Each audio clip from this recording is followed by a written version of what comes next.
अस्सलामु अलैकुम वरहमतुल्लाहि वबरकातुहू। अजीज तलबा तालिबात, पिछले लेक्चर में हमने रुबाइयात का मुताला किया, जिनमें रुबाई नंबर 1, 2 और 3 इसका मुताला कर चुके हैं। 4 और 5 जो था इस साल दरसी किताब में से हज़फ किया गया है, और आखिरी जो रुबाई है उसमें अशआर की कुछ गलतियां होने की वजह से वो आइंदा आपको पढ़ाई जाएंगी। जब उसका इजाला हो जाए, गलतियों की तस्दीक हो जाए, तो वो आइंदा आपको पढ़ाई जाएंगी। इस मरतबा इस लेक्चर में हम इंशाअल्लाह कतात इसका मुताला करते हैं। अपनी दरसी किताब में कतात पेज नंबर 98 सफ़ा नंबर पे देखिए। कतात मोहम्मद इब्राहिम ज़ौक़ के है, शायर का नाम है मोहम्मद इब्राहिम ज़ौक़। इस कतात का मुताला करते हैं। गजल या कसीदे में जब कोई शायराना ख्याल 2 या 2 से ज्यादा शेरों में मुश्तमिल अदा किया जाता है, मुसलसल अदा किया जाता है, तो ऐसे शेरों के मजमे को कता कहते हैं। कता के लफ्जी माने टुकड़े के है। इसकी जमा कतात है। कता अमूमन 4 मिसरों पर मुश्तमिल होता है। इसका दूसरा और चौथा मिसरा हम रदीफ और हम काफिया होता है। कता में 2 से ज्यादा अशार भी हो सकते हैं, मगर इसकी तादाद मुतय्यन नहीं है। अगर ये गजल या कसीदे ही में हो तो उन्हें कताबन अशार भी कहा जाता है। आजकल गजल या कसीदे में ऐसे मुसलसल अशार नज़म किए गए जाते हैं। उर्दू शायरी में कता बहुत मकबूल रहा है। बाज़ शायरों के कतात बहुत मशहूर हुए हैं, जैसे हालिल, अकबर, इकबाल, जोश, अख्तर अंसारी, नरेश कुमार शाद वगैरह। आजकल मुशायरों में ज्यादातर शौरा अपना कलाम सुनाने से पहले 2-4 कतात जरूर सुनाते हैं। इससे कते की मकबूलियत का अंदाजा होता है। ज़ौक़ ने भी कसाइद और गजलियात के अलावा कतात लिखने में तबाह आजमाई की है। अब ये कतात क्या होते हैं, इस बारे में हमने मुख्तसर मालूमात हासिल की। इससे पहले हमने रुबाइयात पढ़ी कि रुबाइयात में पहला मिसरा, दूसरा और चौथा मिसरा ये हम काफिया होता है, लेकिन कता में दूसरा और चौथा मिसरा जो होता है वो हम रदीफ और हम काफिया होता है। यहाँ मोहम्मद इब्राहिम ज़ौक़ ने कता में तबाह आजमाई की है। तबाह आजमाई करना मतलब ये है कि उस मैदान में किस्मत आजमाना, या उस मैदान में आगे से ज्यादा आगे बढ़ने की फिक्र करना, कोशिश करना, या ज्यादा से ज्यादा कता लिखना। अब इसमें एक लफ्ज आया था कसाइद। अब ये कसाइद जो है वो कसीदे की जमा है। कसाइद जो है वो कसीदे की जमा है। अब जो कसीदा होता है उसकी जमा क्या है? कसाइद है। इसी तरह अब जान पहचान, मतलब मोहम्मद इब्राहिम ज़ौक़ जो शायर है, इनकी जान पहचान। मुगलिया सल्तनत के आखिरी ताजदार बहादुर शाह जफर के उस्ताद मोहम्मद इब्राहिम ज़ौक़ 22 अगस्त 1790 ईस्वी को दिल्ली में पैदा हुए। उन्हें बचपन से शेरगोई का शौक था। किले मोहल्ला से वाबिस्ता होने के बाद दिल्ली के इल्मी व अदबी हलकों में ज़ौक़ का मकाम व मर्तबा बुलंद हो गया। अकबर शाह सानी ने उन्हें मलिकुश शोरा का खिताब अता किया। उन्हें खाकाए हिंद भी कहते हैं। वो मशहूर तो कसीदा गो की हैसियत से थे, मगर गजल, कता और दिगर असनाफ में भी उन्हें महारत हासिल थी। अब मलिकुश शोरा इसका मतलब होता है शायरों का बादशाह, शोरा का बादशाह, शायरों में बादशाह, मलिकुश शोरा। खाकान या खाकान हिंद कहते हैं सुल्तान को, तो सुल्तान हिंद, खाकान हिंद भी उन्हें कहा जाता था। अब लफ्ज है असनाफ, उसमें और एक लफ्ज है असनाफ। ये सिंफ की जमा है, ये सिंफ की जमा है असनाफ।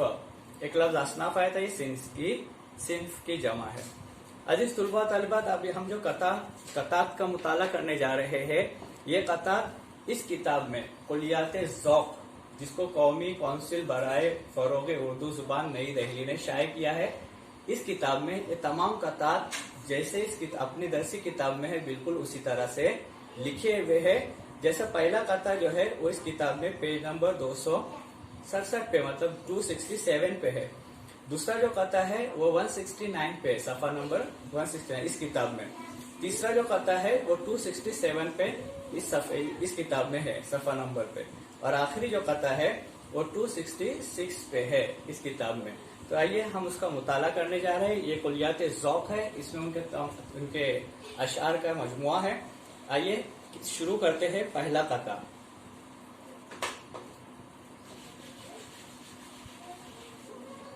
पहला कथा देखिए। दुनिया से ज़ौक़ रिश्ते उल्फत को तोड़ दे, जिस सर का ये बाल है उसी सर में जोड़ दे, पर ज़ौक़ तू न छोड़ेगा इस पीर जाल को, ये पीर जाल गर तुझे चाहे तो छोड़ दे। अब उल्फत, पहला लफ्ज़ इसमें आया है उल्फत। उल्फत के माने थे मोहब्बत। अब यहाँ जो पीर जाल जो लफ्ज़ इस्तेमाल किया गया है, वो पीर जाल बूढ़ी औरत को कहा जाता है, पीरजाल। लेकिन यहाँ मुराद दुनिया है। यहाँ पीरजाल से मुराद क्या है? दुनिया है। और हमने इससे पहले कवायद में पढ़ चुके हैं कि शायद जब किसी शेर में किसी चीज को बराह रास्त दूसरी चीज कह देता है तो उसे हम सनते इस्तियारा कहते हैं। तो यहाँ दुनिया को बराह रास्त पीरजाल कहा गया है, तो ये शेर सनत इस्तियारा का भी है। आइए देखते हैं शेर। दुनिया से ज़ौक़ रिश्ते उल्फत को तोड़ दे, जिस सर का ये बाल है उसी में जोड़ दे, पर ज़ौक़ तू न छोड़ेगा इस पीर जाल को, ये पीर जाल गर तुझे चाहे तो छोड़ दे। यानी इब्राहिम ज़ौक़ इसमें कहना ये चाहते हैं कि ये दुनिया ऐसी है कि यहाँ इंसान जब दिल लगाता है तो उसका दिल लगने के बाद वो दुनिया को छोड़ने के लिए तैयार नहीं होता। हालांकि दुनिया को उतना ही दुनिया में दिल लगाना है जितना हमें दुनिया में रहना है। यानी दुनिया में ज्यादा दिल न लगाते हुए आखिरत की तैयारी करना है। लेकिन शायर यह कहना चाहते हैं कि तुझे दुनिया को उतनी ही वक्त देना है जितना तुझे दुनिया में रहना है। यानी दुनिया से मोहब्बत, दुनिया से चाहत हद से ज्यादा न करते हुए कम से कम उसकी चाहत को कम करना है।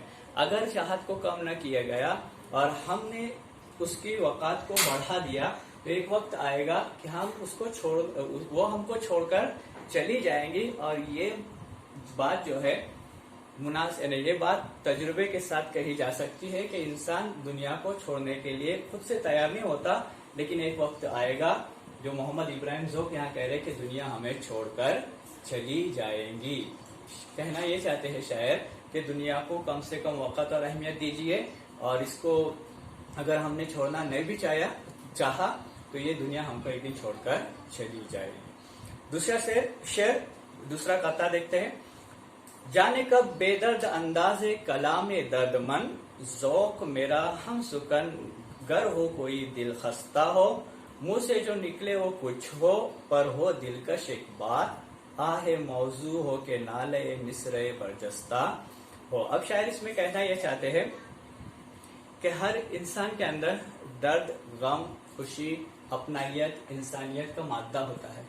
लेकिन जिस इंसान के अंदर किसी का दर्द, किसी का गम सुनने या उसके गम में शरीक होने का मादा न हो, तो ऐसे इंसान से क्या उम्मीद की जा सकती है, क्या तवक्को रखी जा सकती है। इसलिए शायर कहना चाहते हैं कि हम जब भी किसी से बात करें तो मेरा हम सुखन गर हो कोई दिल खस्ता हो, मतलब मेरा जो हम सुखन हो, मैं जिससे गुफ्तगू करता हो वो कोई मेरा मुसीबत ज़्यादा हो, मुंह से जो निकले वो कुछ हो पर हो दिलकश एक बात, आहे मौजू हो के नाले मिसरे बरजस्ता हो। मिसरे बरजस्ता यानी मौजू के एतबार से कही जाने वाली बात। शायद का कहना यह है कि जब हम किसी के यहाँ खुशी के मौके पर जाते हैं तो ऐसे अल्फाज इस्तेमाल करें कि वो हमारे दो जुमले सुनकर खुश हो जाए। यानी हम अगर किसी को पैसे नहीं दे सकते, कोई गमज़दा है, हम उसकी इमदाद नहीं कर सकते, मदद नहीं कर सकते, लेकिन हम उसके साथ बैठकर दो ऐसे मीठे बोल दे कि उसका गम क्या हो जाए, 9-2-11 हो जाए। ऐसे वक्त में जैसे खुशी का मौका है तो कोई खुशी की बात उससे कहे, तो गम का मौका है तो ऐसा अंदाज अख्तियार करे कि उसका गम भी क्या हो जाए, कम हो जाए। वरना हमारे जाने की वजह से, हमारे रहने की वजह से उसके गम में इजाफा ना हो बल्कि गम कम हो, और हमारे जाने से उसकी खुशी क्या हो जाए, बढ़ जाए। तो शायद यही कहना चाहते हैं कि हमारा बात करने का अंदाज, हमारे बोल मीठे हो, हमारा सुखन यानी हमारा अंदाज बात करने का लोगों के साथ अच्छा हो, इससे हमारा किरदार भी जाहिर हो जाएगा और लोगों के गम में कमी आएंगी और लोगों की खुशियां बढ़ जाएंगी। तीसरा कथा देखो। कदम संभाल के रख राहे इश्क में ऐ ज़ौक़, गुजरना इस रहे दुश्वार से न आसा है, जो कोई आबला पाए मोर भी है यहाँ, तेरे डुबोने को वो भी तनव्वुरे तूफा है। अब देखो यहाँ ये जो कथा है इसमें दो सनतें आई है। एक तो ये है कि शायद जब किसी शेर में ऐसे दो अल्फाज इस्तेमाल करता है जो एक दूसरे की क्या हो, जिद हो, तो ऐसे शेर को हम क्या कहते हैं, सनते तजाद कहते हैं। अब इसमें दो अल्फाज आए हैं, सनते तजाद के लिए दो अल्फाज आए हैं। पहला लफ्ज है दुश्वार, पहला लफ्ज है दुश्वार और दूसरा लफ्ज है आसा यानी आसान। पहला लफ्ज है दुश्वार और दूसरा लफ्ज है आसान। दो जब अल्फाज ऐसे आए हैं जो एक दूसरे की क्या है, जिद है, तो ये शेर सनते तजाद शेर, तजाद का शेर है।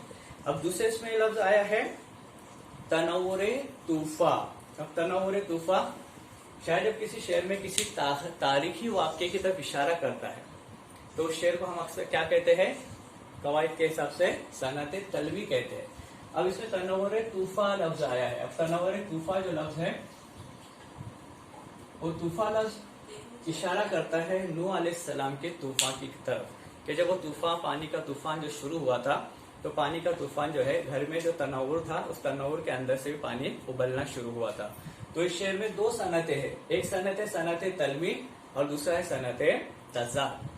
अब देखिए शेर, कदम संभाल के रख राहे इश्क में ऐ ज़ौक़, गुजरना इस रहे दुश्वार से न आसा है। रहे यानी राह, राह यानी रास्ता।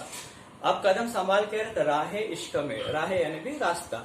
शायद कहना ही चाहते हैं कि जब इश्क के राह में हम गुजर रहे हैं, इश्क के रास्ते से गुजर रहे हैं, तो जो रास्ता है वो आसान नहीं है बल्कि बहुत ज्यादा दुश्वार तरीन है। तो इस रास्ते में कदम बहुत संभाल कर रखना है, चाहे वो इश्क हकीकी हो या इश्क मजाजी हो, यानी कदम संभल कर रखना है। क्यों कि जो कोई आबला पाए मोर भी है यहाँ। अब लफ्ज है मोर, इसके माने होते चूटी, और आबला आया, लफ्ज आया आबला। आबला यानी पैर में जो चलने की वजह से छाले पड़ जाते हैं, छाला आ जाता है, उसको कहते हैं आबला। तो आबला है मोर भी है यहाँ, तेरे डुबोने को वो भी तनव्वुरे तूफा है। शायद का कहना यह है कि जब तू राह इश्क में कदम रख रहा है तो बहुत संभाल कर रख, वरना इस रास्ते में आने वाली छोटी सी रुकावट, छोटी सी, अब यहाँ मोर जो चूटी जो है, चूटी के छाले की छाले का लफ्ज इस्तेमाल किया गया कि चूटी के छाले के बराबर भी कोई रुकावट है तो उस रुकावट को कम मत समझ, बल्कि उसका भी ख्याल फिक्र कर, वरना छोटी सी गलती या छोटी सी रुकावट भी तेरी कश्ती डुबो सकती है। या फिर यहाँ आगे का कहने का उनका मतलब ये है कि जब तूफान शुरू हुआ था नूह अलैहिस्सलाम के जमाने में, तो जो शुरू हुआ वो तनव्वुर से पानी निकलना क्या हो गया, शुरू हो गया था। मतलब राह इश्क में छोटी सी रुकावट को भी छोटी मत समझ, बल्कि उस पर भी ध्यान होना बहुत जरूरी है। जैसे दुश्मन कैसा भी हो तो उसको कमजोर दुश्मन है तब भी उसको कमजोर नहीं समझना चाहिए, बल्कि वो उसको भी दुश्मन ही समझना चाहिए। यहाँ मुराद ये है कि छोटी सी मुसीबत, छोटी सी रुकावट को भी छोटी न समझते हुए उसे भी रुकावट समझकर क्या करना है, इस रास्ते में, इश्क के रास्ते में कदम आगे बढ़ाना है। आखिरी कथा देखिए, देखते हैं जलवागुल हाय रंगारंग हम, मिसले नरगिस इस चमन में जब तलक है चश्मे वाह, आखिरिश होगा वही एक दिन खिजा के हाथ से, जो कि आलम अपना इस नशोनुमा से पहले था, है गनीमत कोई दम नजारा रंगे बहार, फिर कहाँ ये गुलशन व गुल और ये सब्जा हवा। अब देखो शायद क्या कहना चाहते हैं, शायद इसमें ये बात कहना चाहते हैं कि आज जो हम कुछ देख रहे हैं ये चमन है, गुल है, लाला है, नरगिस एक फूल का नाम है, और ये बहार है, चमन है, यानी हर आने वाली खुशियां है, इसको हम अच्छे अंदाज से देख रहे हैं, महसूस कर रहे हैं, यानी खुशियों के दिन है। देखते हैं जलवागुल हाय रंगारंग हम, यानी हम रोजाना गुल के, फूलों के, खुशियों के क्या देख रहे हैं, नजारे देख रहे हैं, जलवे देख रहे हैं। मिसले नरगिस इस चमन में जब तलक है चश्मे वाह वाह, यानी खिला हुआ। तो यहाँ कह रहे हैं कि जिस तरह से नरगिस का फूल क्या है, बोलो खिला हुआ फूल है। एक फूल है जो शोरा अक्सर उसका आंख के लिए इस्तेमाल करते हैं, लेकिन इस फूल का नाम है, नरगिस फूल का नाम है। कि जिस तरह एक नरगिस का फूल है और वो फूल क्या कर रहा है, बोलो कि ये फूल हमें खिला हुआ नजर आ रहा है, मतलब है कि खुशियां है, आज दौर खुशियों का है, हम खुशियों में है, इन बिसात में है, खुशियां मना रहे हैं। आखिरश होगा वही एक दिन खजा के हाथ से, जो कि आलम अपना इस नशो नुमा से पहले था। अब एक लफ्ज आया आलम, लफ्ज आया आलम। अब आलम के अक्सर माने लोग दुनिया या जहां लेते हैं। अक्सर आलम के माने दुनिया या जहां लिया जाता है, लेकिन बंद के हिसाब से, अशार के हिसाब से और जुमले की बंदिश के एतबार से जहां लफ्ज जाता है तो जुमले के एतबार से, अशार के एतबार से इसकी मानी तब्दील होती है। अब यहाँ आलम के मानेंगे कैफियत, हालत, कंडीशन, सिचुएशन, जिसको हम कहते हैं कि क्या आलम है कि जो कि आलम अपना इस नशो नुमा से पहले था। कि जैसे आज हम खुशियां मना रहे हैं और खुशियों में जिंदगी गुजार रहे, चमन देख रहे, गुल देख रहे, लाला देख रहे, नरगिस देख रहे हैं, फूलों को देख रहे, खुशियां मना रहे, लेकिन एक वक्त आएगा खिजा। क्या लफ्ज, एक वक्त आएंगे खिजा आएगी, और खिजा आने के बाद जो कुछ चमन हमारा आबाद था वो तमाम चमन क्या हो जाएगा, बर्बाद हो जाएगा। मतलब अभी हम खुशी में है, हो सकता है आइंदा कभी गम आएगा, क्योंकि हर दुनिया में हर चीजों का एक मुतजाद मौजूद है। खुशी है तो गम है, और दिन है तो रात है, उजाला है तो अंधेरा है गनीमत कोई दम नजारे रंगे बहार। शायर ये कहना चाहते हैं कि अल्लाह का एहसान है, करम है, फजल है कि कुछ दम के लिए, कुछ वक्त के लिए हम क्या देख रहे हैं, नजारे रंगे बहार, बाहर का मौसम देख रहे हैं, खुशियां देख रहे हैं। अब इसमें भी दो अल्फाज आए हैं, एक खिजा है और एक बहार है। एक खिजा का मौसम है और एक बाहर का मौसम है, और ये भी दोनों मुतजाद अल्फाज है। तो ये इनमें भी क्या है, मुतजाद पाया गया है, ये भी सनते तजाद में आ जाएगा। फिर कहा ये गुलशन वगुल और ये सब्जा जार, यानी शायर का कहना यह है कि आज हम खुशियां मना रहे हैं, आज हम खुशियों के गीत गा रहे हैं और खुशियां हमारे साथ है, लेकिन कौन सा पल, कौन सा वक्त, कब ऐसा आ जाएगा कि ये बाहर का मौसम कब खिजा में तब्दील हो जाएगा, और जिस सब्जा में, जिस गुल में और जिस गुलशन से हम खुशियां लुटा रहे थे या खुशियां हासिल कर रहे थे, न जाने वो बाहर का मौसम कब खिजा में तब्दील हो जाएगा, न जाने कब आबादियां बर्बादियों में तब्दील हो जाएंगी, और कब हमारे साथ खुशियों का मौसम अचानक ही बैक वक्त में या अचानक ही एक साथ खुशियों की बजाय गम का मौसम शुरू हो सकता है। ये थे कतार, मुख्तसर कतार थे, और पूरे कतार का मफहूम यही था कि दुनिया छूट जाने वाली है, दुनिया वक्ती है, आर्जी है, कब किसी को बुलावा आ जाए, कब कौन दुनिया से चला जाएगा। तो दुनिया की उल्फत, दुनिया की मोहब्बत को कम करना और दुनिया से कता ताल्लुक न करना, बल्कि दुनिया में रहते हुए दुनिया को कम तरजीह देते हुए आखिरत की तैयारी करना, तमाम कतार का निचोड़ था। अस्सलाम वालेकुम।